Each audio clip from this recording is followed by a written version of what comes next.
Hello. Good afternoon, everyone. And thank you so much for joining me here today. My name is Audrey Imes, and I am here from the national staff of the Women in Manufacturing Association. And it's my pleasure to welcome everyone today for our webinar on Registered Apprenticeship Program Best Practices with Dr. Susan Emmerich from BASF. I'm so excited to introduce Susan today and to welcome her here for our webinar. But first, wanted to tell you a little bit more about her background. Dr. Emmerich has spent her entire career improving the lives of people all over the world. Early in her career, she helped create the first jobs for women in coal mining regions of West Virginia under the Department of the Interior's Office of Surface Mining. Later, she was an officer on the Worldwide Women in the Environment, which is an international group dedicated to women's issues globally. Dr. Emmerich's list of experiences and impacts is vast. She has been an assistant professor of environmental science, and she's the founder and executive director of a workforce development effort called the Coalition for Hope and Excellence in Education, which is under the Economic Alliance of Kankakee County. Susan is the former CEO of Emmerich Environmental Consulting and served 11 years in various government agencies in Washington, D.C., including the U.S. Department of State, EPA, Department of the Interior, Senate Foreign Relations Committee, and the World Bank. As a former U.S. negotiator in the UN for Economic, Environmental Affairs, she helped define the term sustainable development and negotiated the toxic chemicals, hazardous waste, water, cultural, and energy sections of the 1992 Earth Summit resolutions. Emmerich developed a conflict resolution method that is being used in 35 countries and about which she co-produced a PBS award-winning documentary titled Between Heaven and Earth, and another which is entitled When Heaven Meets Earth. Susan landed a Presidential Management Fellowship in Washington, D.C. for her work to produce the first design for the New Orleans waterfront. And Susan has also authored more than 20 publications on environmental issues. Research shows that employee retention is on the forefront of manufacturing. Registered apprenticeship programs help with this issue because they are great training programs that work. The training of employees positively impacts retention for most organizations that enter into a RAP or registered apprenticeship program. And the training has been particularly positive for employees at BASF. So at this point, I'll turn it over to Susan so she can talk a little bit about how BASF is training and retaining their employees through registered apprenticeship programs. Susan? Thank you so much. Let me get my PowerPoint here and then we'll begin. Okay. All right, so I first would like to thank you so much, Audrey, for the introduction. And I wish Allison was here because I wanted to thank her also for her tremendous vision to establish WIM, as well as the foresight she's had for this WIM RAP, or the Registered Apprenticeship Program Best Practices series. So I want to thank Jen too, Jen Amber, for all of her guidance and support to prepare for this presentation. And to thank you both for asking me on behalf of BASF to share how we're meeting the challenge in our industry to develop a work-ready and a diverse workforce, a technician pipeline, in fact, with an emphasis on attracting females as well as underrepresented groups to these roles, and to share some of our best practices that we've gleaned from the creation and the implementation of our North American Apprenticeship Development Program. Now, I'm speaking on behalf of my team. I have an incredible team. I wanted to recognize my program manager, Dan Smelker-Cheeseman, and my capable head of communications, Sarah Hainline. And also, I wanted to recognize our BASF WIM board member, which is Kara Madzi, who is hopefully also in the meeting today. So just a quick snapshot of BASF. BASF is actually in over 200 countries around the world, and we create chemistry for a sustainable future by making products and products that go into other products. We're in agriculture and nutrition and chemicals, materials, industrial solutions, care chemicals. We're in a lot of sectors. And we've been developing a very robust sustainability program for all our plants and our processes and our products. But in North America, we have about 16,700 or 17,000 roughly employees in 150 locations. And we bring in, our sales are about 25.9 billion. So we're headquartered in Florham Park, New Jersey. And I am actually entirely remote, and I'm in the Chicagoland area. So to begin now about our program. So in 2020, we launched the NAADP, as we refer to it, the North American Apprenticeship Development Program, really as a means to address the gender gap and manufacturing skill gap within the technician talent pipeline by accessing that full talent pool, which includes females and other underrepresented groups. So our target goal is to move the female composition in the tech roles to the desired state of about 30% by 2030. And that's a big order. But we intentionally decided to create a customizable program to meet each of our sites' unique workforce needs and to ensure that we reached as many people in the talent pool as possible. We really only require a high school diploma. There's no experience needed. Now, each of the sites program is a Department of Labor RAP or Registered Apprenticeship Program. There are 40-hour work weeks, both including classroom time and on-the-job training. We have programs that range from 1 year to 3 years. They can be a certificate program all the way to an AA degree. And Dan and I, my program manager and I, we provide full service assistance to shepherd each of the sites through the NAADP journey. And that includes assisting the site in working with the workforce commissions to obtain co-funding.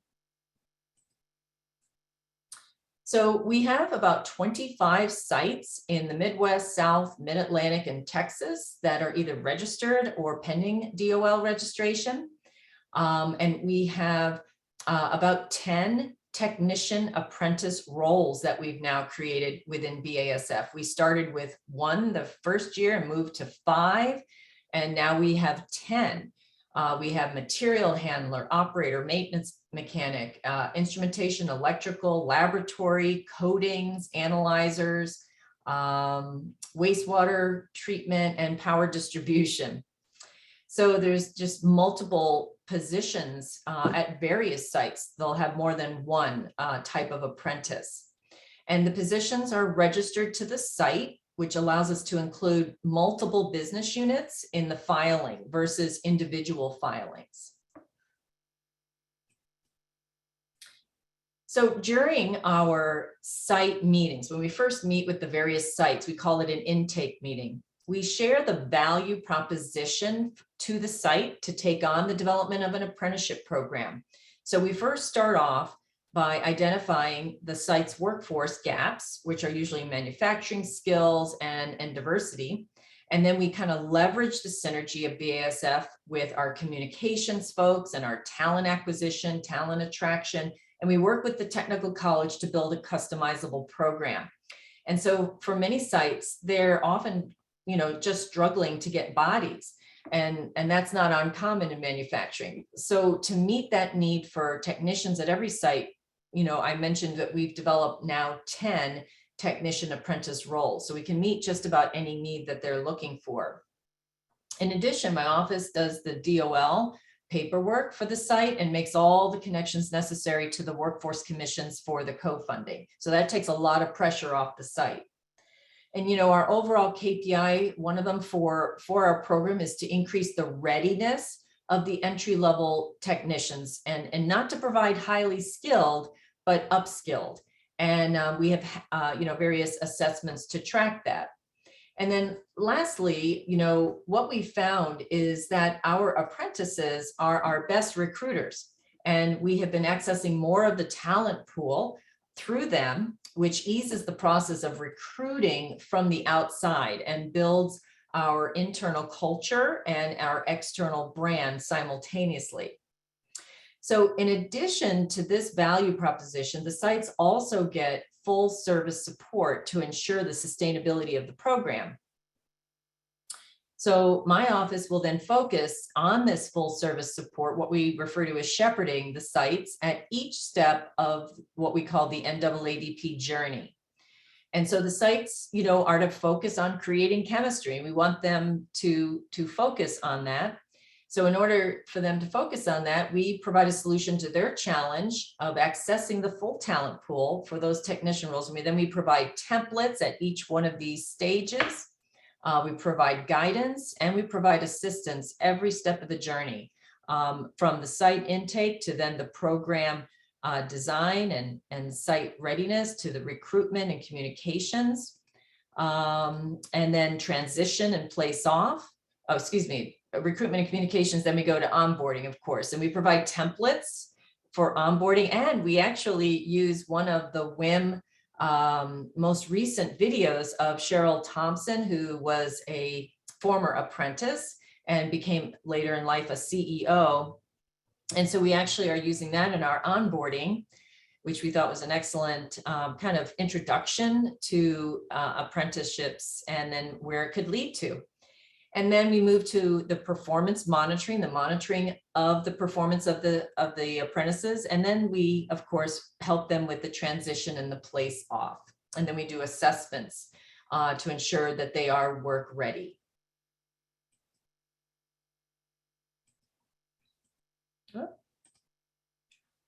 Here's some of our beautiful apprentice cohorts across 3 regions of our country.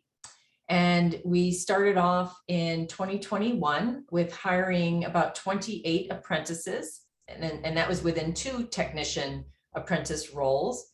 And that was across 5 sites in 2 regions in the US. But now by the end of 2022, we will be hiring 93 apprentices across 23 sites with 10 technician apprentice roles and across 4 regions. So we went from, in 2021, 5 college partnerships to now 19 college partnerships.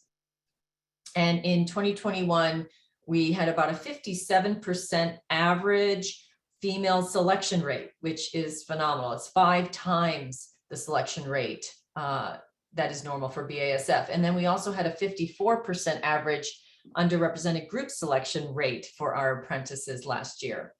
So this year, thus far, since January, we have about a 44% average female selection rate. And again, that's just to date. And that's 4 times the average normal selection rate for BASF, and then 24% average URG selection rate. So we've been extremely successful in, the goal of looking at reaching the full talent pool. And in summary, some of the key factors that have really influenced the success of our program has to do with the customization of each of the site's programs to meet their particular workforce needs. So there really isn't a one-size-fits-all, and there really isn't just one type of an apprenticeship program. Each one meets the needs of the sites. Secondly was our recruitment approach, which was very intentional, had intentional and targeted communications for recruitment to ensure access to the full talent pool. And then our full service assistance. This can't be understated or overstated too much, right? The sites really can't do this on their own to be able to take on the whole apprenticeship program themselves. They need people to help establish and lead the meetings for each of the stages, to help monitor the actions to be taken, right? They need that shepherding. They need templates so that they can just quickly know what they need to do. We have site success checklists, and then we have site readiness checklists. So these checklists are critical to know exactly what they need to do. They don't have to fool around trying to figure out what they need to do. And then there's just always someone there for them, right? And it kind of ensures that the sites, are accountable also to fulfilling the role of what we have said we would do with the Department of Labor in terms of it being a registered program. Lastly, the site readiness is perhaps a uniqueness, and this probably comes out of my background because part of my background is in ethnography and participatory action research. And so what we do is we make sure that the site is prepared, meaning that everyone's been communicated to about the program, making sure everybody understands the expectations of the program and of them in terms of how they interact with the apprentices. We make sure that, some of our sites, as is very typical, there may be only one female, if sometimes 0 females in production. And so we do some surveying, looking at, where are some of the attitudes, how are people going to react to a number of females on the production floor in the case of operators. So we do a lot of site readiness, looking at the level of change the program will bring, and then any change management that might be needed. And this is all, of course, to create an environment in which the apprentices are going to thrive, but also to make sure we retain these apprentices because they're an investment.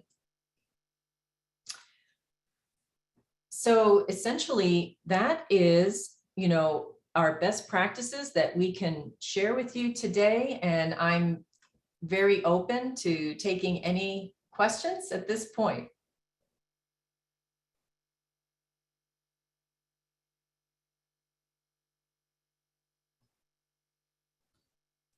Yes, I'm still here. And so Susan, if there are any questions for Susan, please go ahead and put those into the chat. And it looks like we had one come through just a moment ago from Lori Johnson. And her question was, what do you think the biggest contributor was to improving the female selection rate for the program, I would guess? I would say the intentionality of our recruitment. There was just a much greater focus on, accessing the full talent pool.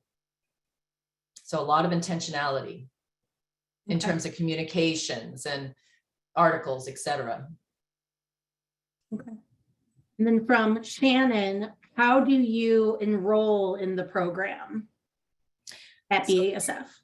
So essentially, we have our webpage, BASF. I'm trying to remember the exact web link. I'm sure I can put it into the chat, or even Sarah, who's on the line, could put that in the chat. You link directly to our BASF webpage, and there's apprenticeship programs, and you'll notice by site, they will have a description of all the sites. There we go. Thank you, Sarah. And you can access it that way. And, there's also it put out through our normal Taleo requisitions that you would normally go through. Indeed.com. There's a whole host of different ways you can access it. Awesome. This next question is from Rebecca, who said, what kind of communication processes do you recommend for site readiness for different levels of management? So things like, did you create meetings to attend or have a Slack thread? What have you found impactful for retaining communication? So in terms of site readiness, if I understand the question, I think the question is how did we go about the site readiness in forms of communicating the program out, maybe to all the various people in the site at the site. So Sarah, who is our head of communications, and others that work, help the site develop internal communications, number one, through emails, etc. They have language that they've used and, a template for them. But in terms of site readiness, we have a number of options that the sites can use. So, they can have a huddle, and they can bring the different departments in over lunch and kind of share a PowerPoint about the program, and then have a few questions at the end of it to get an idea if they understand the program. Are they supportive of the program? Do they understand the expectations of the program and what we're trying to achieve? So huddles is one way of doing that. Other sites have had a presentation at the site itself, and they try to bring as many people from the site together, and they'll also have another PowerPoint. So the site manager has done that in some cases. Kind of a town hall is what we call them. So there's just a number of various ways to communicate it out to the site. Another third way that I'm remembering, another site actually brought all the ops managers together for a huge meeting. And then I presented along with their coordinator on their site for the NAADP. And then we explained all the key people that would be involved, the supervisors who would be involved, what their roles would be. So you can do it that way as well.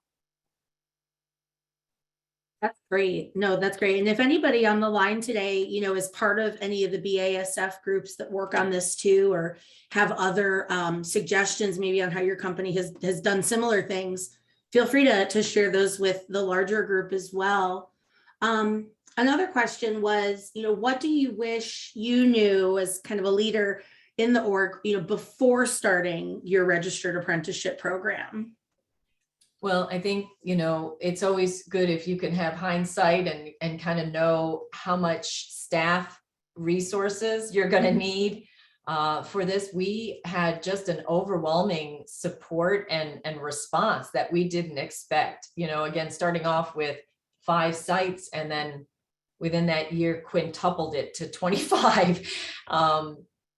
So that would have been kind of nice to know ahead of time that we were going to have that much of a positive response and been able to have the staff resources or staff to resource that. And let's see, what else might I have wished? Maybe the amount of time that it would take to plan out the program. It takes a lot of thought process to think through how you're going to develop this. And I tend to be a bottom up person with some top down, but more bottom up, and meaning the sites have the majority of the authority, so to speak, and they determine their future. And so that just making that decision alone, governed a lot of how we proceeded. That's great insight. Lori said, I really like the idea of pulse checks and a KPI to assess the readiness of the apprentices. What types of items are measured to assess apprentice readiness?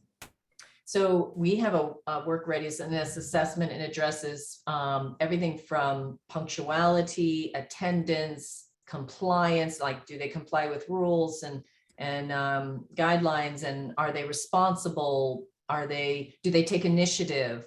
What's their attire? Are they dressing properly? Especially PPE, right? And do they have a positive attitude, and are they motivated? So those are some of the ones off the top of my head. Nice. And then somewhat similar, what are some of the initial steps that BASF are taken to create or build partnerships with the technical schools that are involved? Yes. So as you may recall, I talked about the site intake, and then the second stage is the program design. So in some cases, our sites have a relationship with the technical college, and in other cases they don't. And some technical colleges, have programs for maintenance or for operators or production. And so we just connect with them. My program manager, Dan, he'll get in touch with the college and he'll speak with them. He'll figure out what options they can provide, what curriculum would match the needs of the workforce technician, the technicians for the workforce at the site. He figures all this out, and then he presents it to the site. And then the site says, yes, this does work. No, it doesn't work. And then he goes back and forth, and it's kind of a liaison between the two and produces a program that meets the needs of the site and aligns with what the curriculum that the technical college has. Now, in some cases, we've had the technical college actually develop a curriculum just for our BASF site. And so in that case, that takes a lot more development. and a little bit more time, because we're really figuring out what the needs are of the particular position and then creating a curriculum. But we've done that as well. Awesome. From Angie, what have you found was your biggest challenge starting the program within BASF? Yeah, I would say the biggest challenge was convincing. We had 2 proof of concept sites, and really convincing one of the site managers to that the apprentices were not going to be a big safety risk or a safety concern.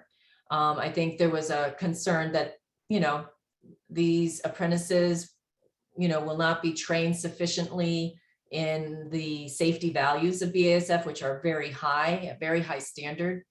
But we were able to convince them that they'll be going through that training when they're doing their classroom training, and that, they need to try it out. So just trying to get them to kind of overcome that concern so that they would, kind of take the jump to start and hire the first apprentices.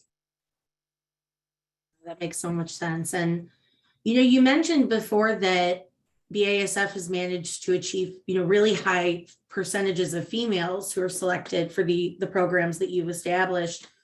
What would you say are some of the nuances of your recruitment approach that led to having so many women involved in your programs?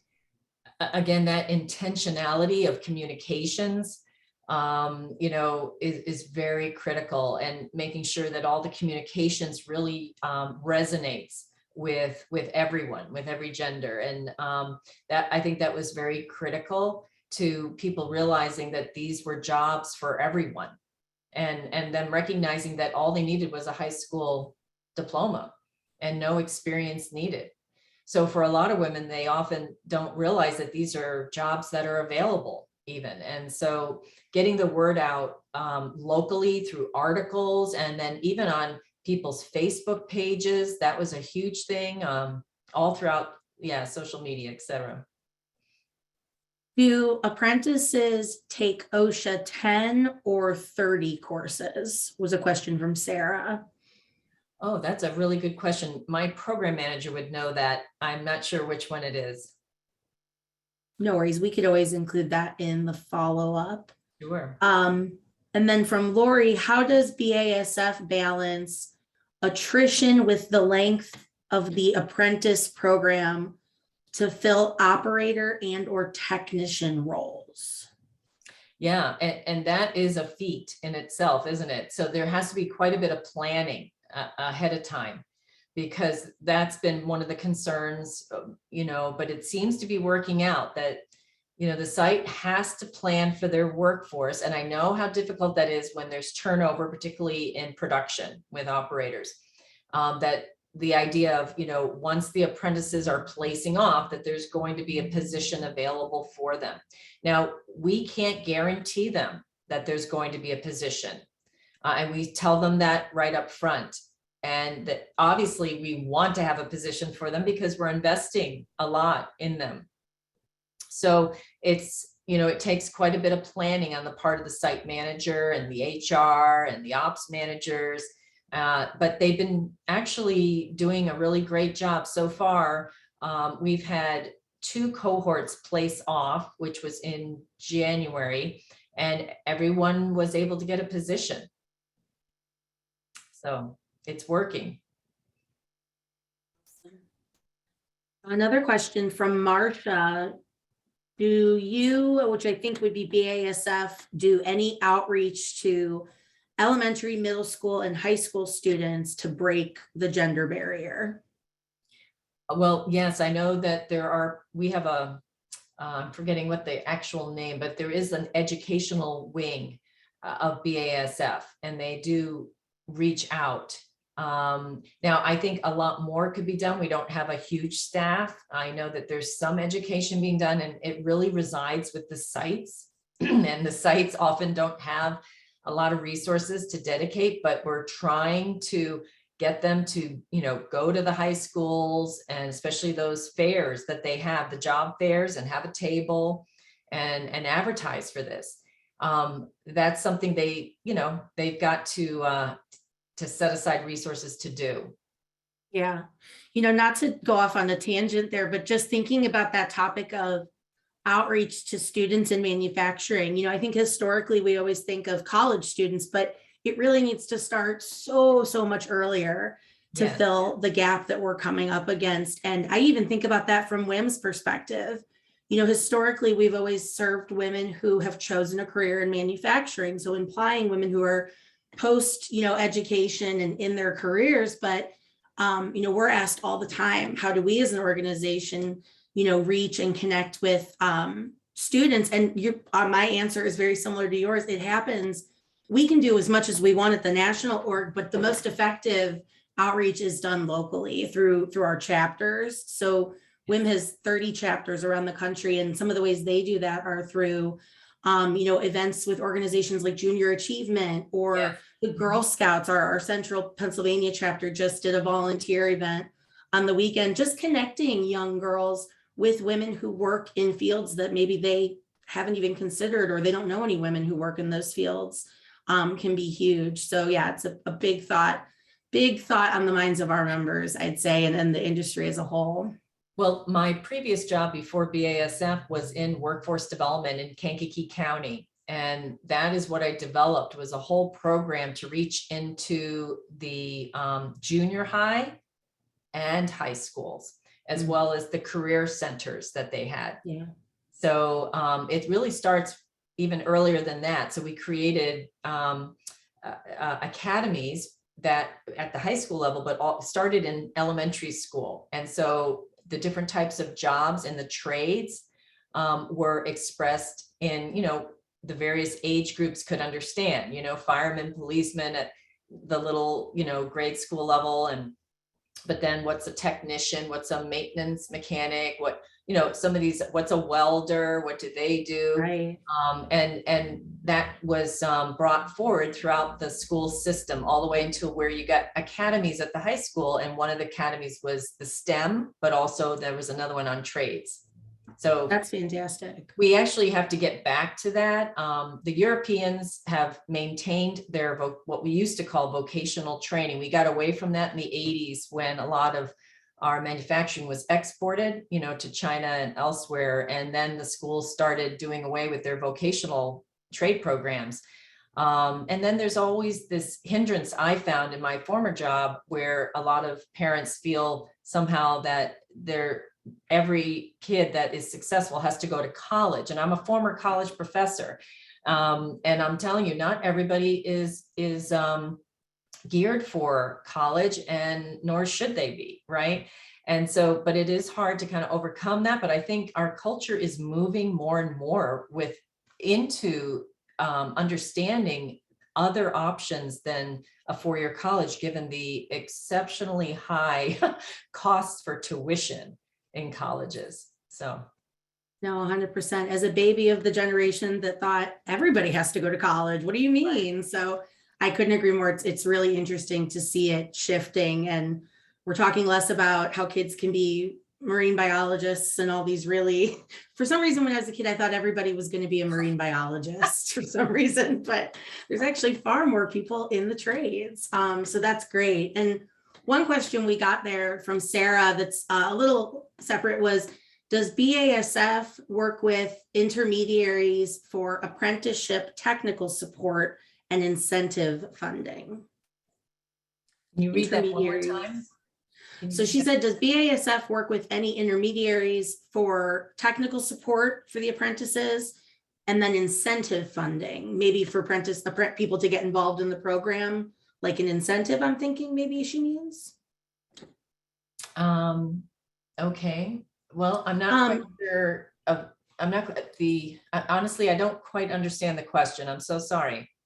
No worries. And even Jen replied to Sarah, letting her know that we would get in touch with her directly, because really, if you're looking for a partner to help you grow one of these programs within your organization, to connect you with those technical trainings and things like that, Jobs for the Future, who's WIM's there you partner go. that's with us to put this webinar on. They are a fantastic resource, and you can get in touch with Jem, excuse me, through us. There's also a lot of resources via our website as well. So if you see Yes. anything there. Tremendous amount. Yes. Yeah. And we actually connected with the Jobs for the Future, and they were very helpful in helping us think through certain aspects of our program as we were developing it. So I highly recommend to touch base with them. Absolutely. So, I mean, I really think, some summary questions that it looks like we're getting are just, if you had to hone in on a few key points, what would you say are the biggest reasons that you recommend that companies get involved in registered apprenticeship programs? Oh, yeah. I think it provides a ready-made structure for, to ensure really that commitment of the company to the on-the-job training and the classroom training. So there's a structure there that you have to fulfill with a registered apprenticeship program. So I think that keeps the company, accountable, as well as the sites accountable. It definitely provides access to local, state, and federal funding, co-funding through the Workforce Commission. So that's a very important reason to register. Also, of course, the apprentices themselves get a certificate, a registered RAP certificate from the Department of Labor that's transferable to any company. So in the case of the apprentices, that's very useful. And it also provides another entry point for the talent pipeline.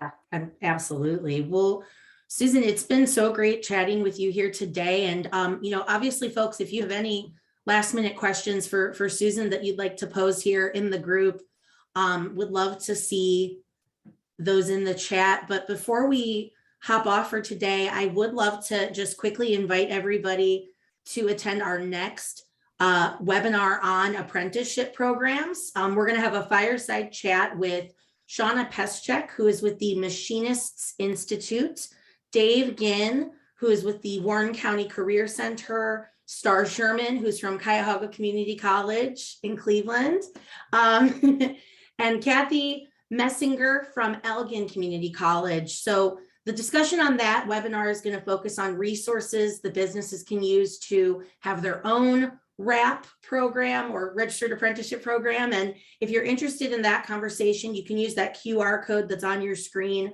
or go to womeninmanufacturing.com to register, and go to our resource page as well, where you can find information on registered apprenticeship programs. And I'd be remiss if I didn't correct myself. Our website is womeninmanufacturing.org. Never read verbatim, folks. Womeninmanufacturing.org. But Susan, thank you so much for such a great presentation today and all the insights you shared. And of course, thank you to BASF for being huge supporters of women in manufacturing. You're most welcome. Thank you for having me. Awesome. Thanks, everybody. Have a great rest of the day.